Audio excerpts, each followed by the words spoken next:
Hey everybody, it's Josh. In a beautiful spot here on Falls Lake, but have to film it and maybe pausing it a few times because lots of boats and planes going by today. It's a beautiful day and everybody's out enjoying the beautiful lake behind me. I wanted to talk about how almost all of us go through a life-defining change at some point. We hit this point where, and I'm going to be reading off a few notes today too because I wrote all night about it, but when I use notes, I never usually stick to them. But this life-altering change is never often what we think it will be, almost never what we dream it would be. In early adulthood, we focus on the family and career. We have this deep yearning to have some sort of purpose. You know, there's a few out there who don't. There's always exceptions to the rule. But for the most part, if we don't have a purpose in life, that's when we begin to spiral. Things just get out of control. Now, we might bitch and moan about a tedious job that we have. You know, we could be a janitor at a high school. We could be a CEO of a big company. It doesn't matter. If you're not doing something that fulfills you and are thankful for that fulfilling nature of the job, then you're going to be miserable.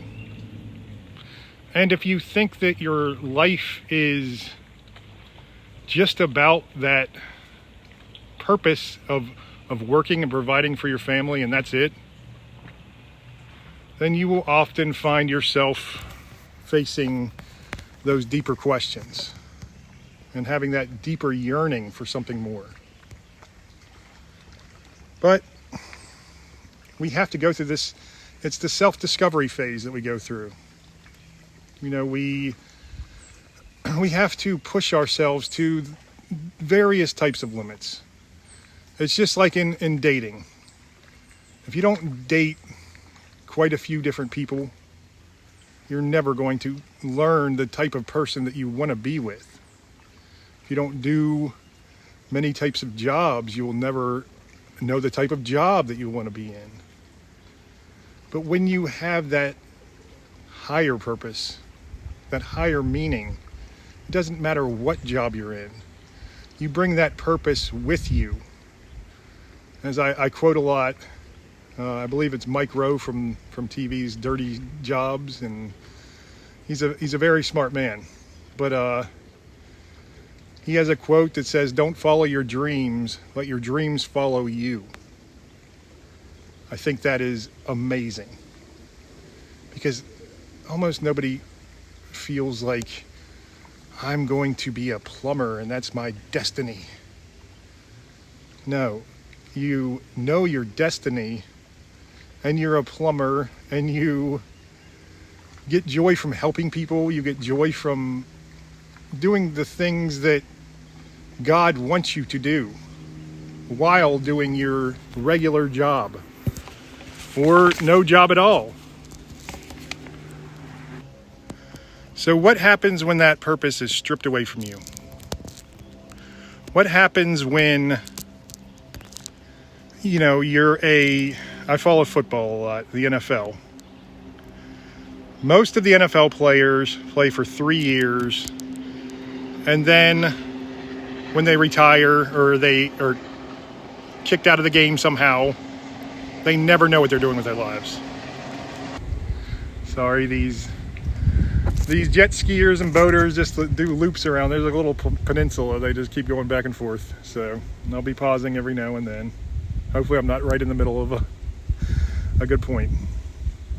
But so those NFL players, they have no clue what they're doing. They've gotten famous. They've gotten everything. I'm just watching a blue heron landing there. Beautiful. They've gotten every bit of purpose and status in life from being a football player, from being the best of the best in the world. But maybe they get hurt. Maybe they find out they're not the best of the best. Maybe they can't hang with the best. They were one of the best in college, but now they're just not cut out for the NFL. They get lost. They blow all the money they made because they're living this crazy lifestyle where they just buy whatever. But what happens also when that could happen when you lose your job? You get fired for maybe something you did or didn't do. It doesn't matter. You decide to quit because maybe the job is just not right for you, or maybe you just need a change. What happens when you become disabled? This happened to me. This is the depths of the darkest hell that a person can go through at times. Well, my notes are blowing away here. There's a lot going on today. I'm trying to keep it together. Got caught in the rain. My notes are blowing away. Boats and planes going by. But I'm having a wonderful time out here with the lizards and the birds and the snakes. Saw a few of them. But when you're disabled, as I am, and a bunch of my friends have been, a lot of us who played sports, oh man, we just wrecked our bodies. They said we were learning something valuable, and we were. I learned so much from sports. And I'm glad that when I wanted to quit when I was younger, my football coach told me, look, just stick it out. Just, you were good at what you do. You will learn so much for not only football, but mainly for life. That's what organized sports do for us, even if they do wreck our bodies somewhat for most of them, so especially football. But you're in the depths of hell because now your pain is just overtaking you. You don't know what to do anymore at all because your purpose that was working and providing for your family, it's gone. Not only that, but any kind of social life can be stripped away completely. For me, I had nerve pain to where I can't sit. I can't stand for too long without, my walking stick. I can't do really anything without just agonizing pain creeping up on me. So I just decided to do nothing but sit in my chair and, I'd walk and exercise as much as I could, be out here by the lake as much as I could. But that purpose is gone. I was dragging along in the rock bottom. There was no sights, no sounds, no smells, no touches. I was hopeless. And then I felt myself just sinking even lower. When my parents started getting sick, when my family, when my sister was struggling to take care of my mom, and my dad was struggling even more to take care of my mom, and my dad was struggling with health issues, and my Grammy was, had dementia and then finally passed away. And I was just, it was too much. So what do you do, and why is this change a life-altering change? So why is this life-altering change? How does it turn into a good thing? In fact, how does it turn into the best thing that's ever happened to me? It really is something that kind of shocks me still to this day. And it's, about a year and a half after God saved me. But we have to, I would tell you it's simple, but I wouldn't want to lie to you. Why would I lie to you about this? It's the hardest thing you will ever do. There were fears and anxieties and guilt and shame that we never dealt with when we were working when we were doing the things society told us to do. And now all of a sudden, especially when you're disabled, you have nothing but time to face those fears. And you know what? You're in a weakened state, so those fears are going to start winning. You're going to get beaten down.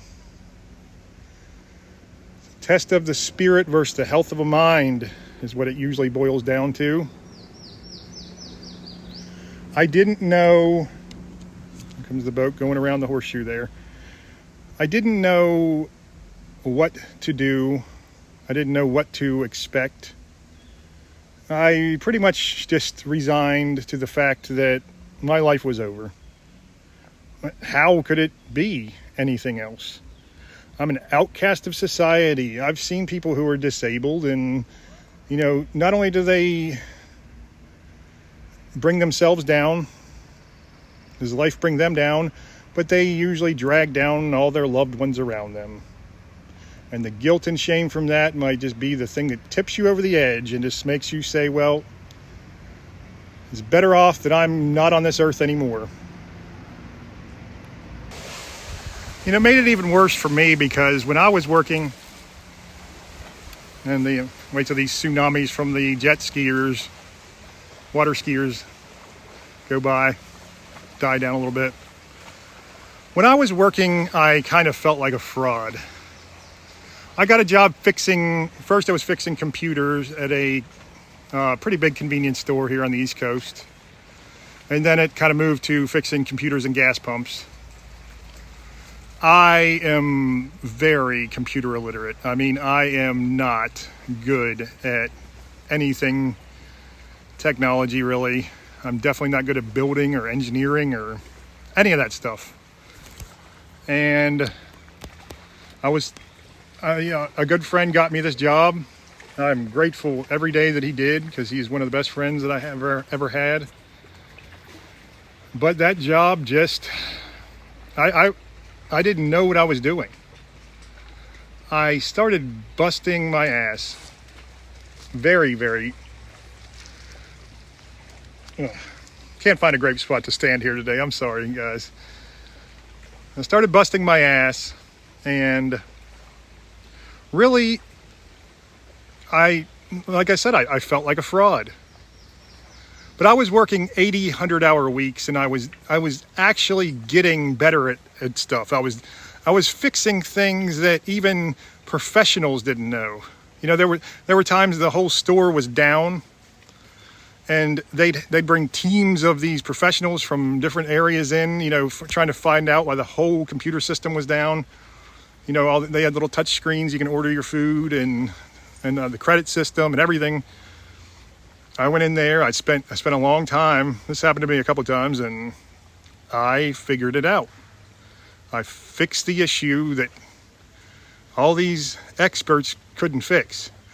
But I still felt like a fraud because my self-image and my self-worth were always just horribly low. I didn't know a lot of what I was doing, and I was learning on the job, and that's what my boss even wanted me to do. But since my self-worth was so low, when I became disabled, before it happened, before I actually left work to go get, you know, my back, ultimately the back surgeries, but I'd hoped that I didn't need those.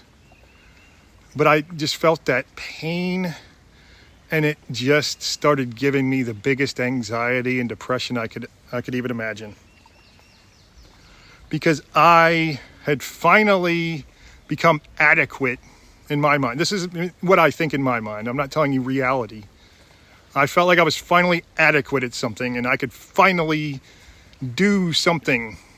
You know, I'd been a loyal person, but I'd never been very responsible as far as my mind just, maybe I have a little ADHD or you know, some sort of mental something that just makes my mind just go in different directions and can't stay focused on one thing. But I threw my heart and my soul into getting good at this job. And I actually won Technician of the Year. And I felt real guilt for that one. Because I was like, well, look at all my friends who've been here. You know, my friend that got me the job had never won that. And my other friends, and I was like, these people deserve it a lot more than I do. And as far as being good at the job, they did. But as far as dedicating yourself to the job, I did deserve it. I mean, putting 80 and 100-hour weeks into anything is just, you deserve to get rewarded, get some sort of reward for that effort. You know, I was maybe at times working harder, not smarter, which is often a mistake I make. But I just did what I could, and I still just felt like a fraud. So when I finally became disabled, it was an extra hit. I was like, here's karma coming. Karma's coming to take me out of and just punish me for doing this job and pretending I was actually good at it. Or having people think I was actually good at it. Another break here. I'm going to actually show you guys what's going on now. We got 2 boats, one water skiing and a jet skier out there, but just look how beautiful this area is. And this is the rocks I'm sitting on. It is one of the greatest spots that I come to, but obviously I have to take breaks so you can actually hear me speak here. My buddy the blue heron was over there and the rocks over there. Okay. So I'd battled many demons in my life, as most of us do. Internal and external demons, you know, ones of society and ones of our own making that we allow into our minds. You know, the things that we don't even understand how we invite them in, but there they are. Desires, ego, addiction, all those things. I felt like when I was disabled, this was my death blow. This was the time when everything was going to just be, you know, it was a self-fulfilling prophecy for me. Because I had thought I was a fraud and I was no good at my job and I was not worthy. And the same with love. I didn't feel I was worthy of love. Now that prophecy was being fulfilled. So there I went. I was like, I guess I'm just going to suffer through this hell. And I was so hard on myself that I just didn't know. You get to a point where we all react in different ways. Mine was just to escape. Mine was just to get away from everything. I had usually the drugs I had done in my life were to kind of get closer to my spirituality and God. I told you I dabbled into psychedelics quite a bit in my early 20s and stuff, and of course cannabis and stuff, but I did not want to escape into the drugs. Second. Here we go, until the next plane or boat. But I did not want to escape into the drugs. I'd already failed enough in my life that, you know, I needed some drugs for the pain, of course, but told myself I'm going to do as little as possible of them. I'm going to find different ways to try to relieve my pain as much as I can. Just, you know, try to lighten the blow a little, try to lighten the death blow a little bit. Maybe prolong my suffering, but at least I will attempt to do the right thing. But on November of 2022, a cool November afternoon, I finally just had enough. As I told you, my family getting sick, my mom with the stroke was really one of the worst ones, because that was, I already felt like I was dragging my family down, and now, my mom was probably, she had brain damage, but I'm sure she was feeling guilt and from her disability and just all kinds of mental and physical agony. But the demons were storming my castle. They were scaling the walls. I knew the end was near. A little guy out there. I guess that was a duck or something. I don't know. Squeaking. He wanted to make some noise too, because everybody else was. But I knew the end was near. I was about to lose this battle for good.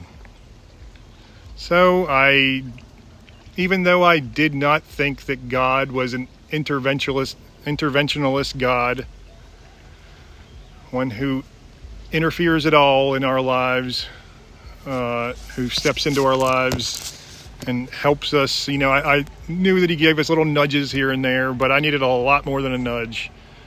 I needed the full strength of his power to just finally defeat these enemies. So I appealed to God. I begged God. I surrendered myself completely to him. And really, I told you it was a self-fulfilling prophecy about my karma and the hell I went through with my disability. But this was another prophecy that was fulfilled. This is one that I told you, if you've watched my videos, I had felt the presence of God in my younger days, many times. 4 main times that I felt the presence of God, from the age of 12 or 13 to about 21. No direction during that time, but it was what I had to do. It was what I was destined to do. All wrapped up into a message I couldn't even read until God opened my eyes. I'm going to work myself a little bit inland here, because these boats are just parking all around me and everything. So I'm going to let them enjoy the water while I go in and finish this up. So God had to try to tell me this prophecy, my destiny, many times. I say he tried to tell me, but he showed me.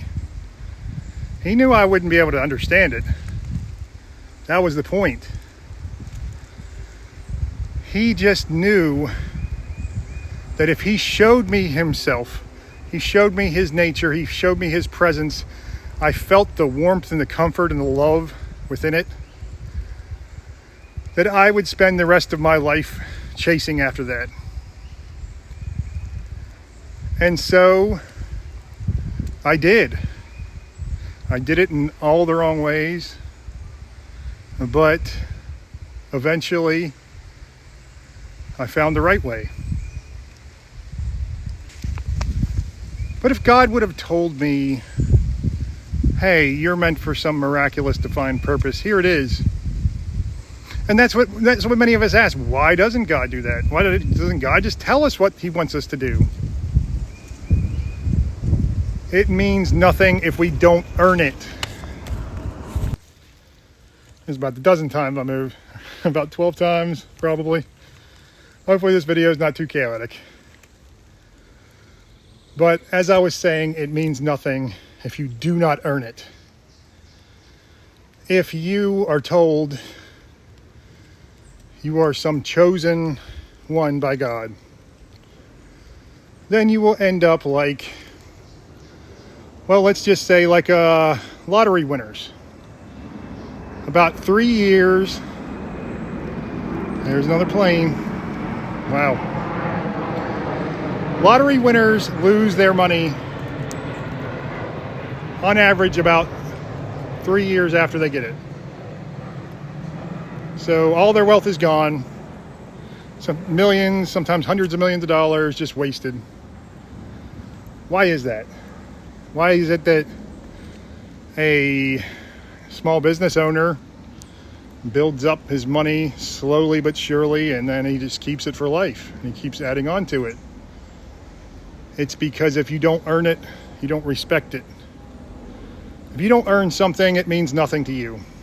If something is given to you freely, I always say God gave me a gift the day that he saved me. And he absolutely did. It was the greatest gift imaginable. But that gift was earned. That gift was paid for with blood, sweat, and tears. But my point is, we all have a purpose beyond what we do for a paycheck. And to think that that is our purpose in life, that is our meaning in life, it's just wrong. You'll never find fulfillment in that. You will find, okay, I take it back. You will find fulfillment in purposes you find in life. But you won't find the ultimate fulfillment. It is a way of building yourself up. You need to find purpose in life. I say this especially for addicts who are trying, or people with mental illness who are trying to be better, trying to overcome addiction, trying to overcome mental illness. You need to find purpose. Because those little purposes in life, they do mean something. I shouldn't say they don't mean anything. They do. You absolutely should try to provide for your family. You should try to provide for yourself. Don't listen to what society always tells you. Listen to what your heart tells you. Don't be ashamed if you have to do some garbage job that you absolutely, everybody laughs at you because you're like I said, you're a janitor at a high school. Who cares? That is I have more respect for janitors at high school than I do quite a few people, quite a few career choices. They're out there busting their butt every day, cleaning up after these kids who don't give a damn about anything but themselves. They are respectable people. Comfort and contentment are a curse in our lives. There's really a lot of stuff going on today. Comfort and contentment are one of the worst things that can happen to us, because it lulls us into a false sense of security. It's a lie. We are not meant to have faith in ourselves or any other man. And that might sound weird, because coming from a guy who had little self-worth, you do believe in yourself. Faith is something you place only in God. People will always let you down, including yourself, especially yourself. How many times have you let yourself down? I guarantee you, probably more than you can count. You cannot have faith in them. You find yourself, you discover yourself, you go through these jobs, you find something that fits your strengths or weakness, and, rises above your weaknesses. You carve out a spot in yourself, but you do not tell yourself that that is your purpose in life. That is your destiny. That is what you are meant to do. Now, maybe you are meant to do that job for the rest of, until your retirement. What happens at retirement then? Maybe it's just so you can provide for your family, and that is your purpose, and I understand that. But first of all, if you have kids and a wife that you've devoted yourself to, you need to give yourself completely to them. They are always going to be something. I don't care if you have to go get a crap job or 10 crap jobs. I don't care if you have to go flip some burgers or clean toilets. You do whatever you can do to provide for them. But it will end. Either retire, well, I guess you could die before your retirement age and be doing it for the rest of your life. There's exceptions to everything I say. everything, obviously. But you're going to come to a life-altering change, a pivotal moment. And you don't want to be in that moment most of the time, trust me. You do not, you're scared to death. But this is where you find out who you truly are. This is where you find out everything about yourself. This is where you find God. Or you start your path to find God. But only you can make that decision. If you don't think it's worth it for you to go out and seek that higher purpose, I, of course, strongly disagree with you. I mean, why do you think we have consciousness that can ponder even the existence of God? Why do you think that almost all of us, with very few exceptions, have this desire to understand and know God? It is literally who we are, what we are doing here. And God wants us to find him, but he can't just come and give us all this stuff. Like I said, it means nothing if he gives it to us without working for it. We have to earn that.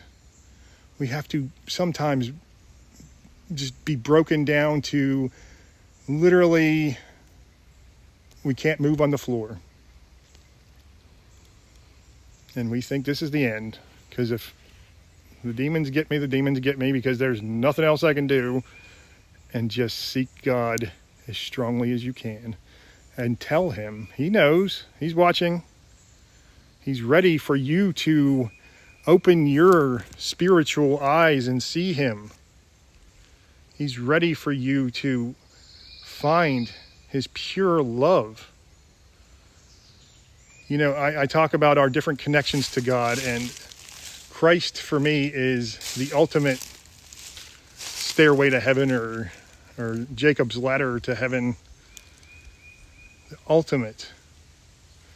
Because he told me everything that I needed to know to connect with God. Even though I had no clue of that in the beginning. He told me all of this. From the ashes of our smoldering fears and desires and ego and anxiety, then we are born again. When we finally are humbled enough, we will see the light forward. Unless we just cannot bring ourselves to believe. We just have so little faith in anything that we just are like, wow, there's no way I'm believing in that fairy tale. What do they call it? Spaghetti monster in the sky. There's no way I'm doing that. Because we know how corrupt churches have been, and we know how corrupt all religions are and have been. That doesn't matter one bit. I'm not telling you to go to church to look for it. I'm not telling you to do anything. I'm telling you to look within yourself. There's a connection within yourself. And God, it wasn't the Christian church that led me to God. It wasn't. It was my own path, my own searching. I sought him out for years. I did. I didn't know enough to see him. He knew I needed to be broken down even more. He knew it. Because I would not be standing here today talking to you all, because I would not have had I would not have been able to relate to all of you, and you all would not have been able to relate to me if I wouldn't have hit that rock bottom. And many of you have suffered even worse than I have. And I feel for you so much. My heart yearns for you. I want to give you a hug so badly and just give you comfort. But my comfort will do very little. God's comfort will save you. And I mean, you will not even... It is indescribably amazing. So in this new life, I say we do not have to have faith in any man or ourselves. In this new life, it opens up a sort of a pathway for us. God shows us exactly what to do when we are servants to him. And as long as our faith in him remains strong, as long as we don't give into that doubt, like, well, maybe that really wasn't God, maybe I'm delusional. You can question it, but don't you give up on that faith. I don't care if you think you're the most delusional person in the world. If you are sure that you felt that love of God, you need to follow him. Now, you need to understand that there are delusions that will lead you to hell. There are delusions that are evil. There are delusions that bring you comfort, bring you stroke your ego. Those delusions you cannot follow because those are evil. They are truly evil.